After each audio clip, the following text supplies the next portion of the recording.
everyone, it's Hungry Hedone, and today we're at the DQ Dairy Queen, and we're trying the Ultimate Cookie Blizzard. Here it is. It's got 3 different cookies in it. It's got Oreo, Chips Ahoy, and Nutter Butter. And they mix it up in vanilla ice cream. Let's give it a try.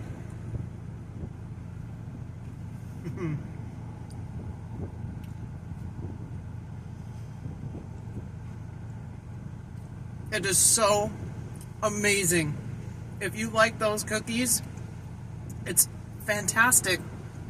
You still taste the crunch. It's not soggy, even on this hot day where this is completely just drippy. I don't know what it is about those combinations of those 3 cookies, but they taste really good. I highly recommend this. Get it, guys. You'll love it. Thanks.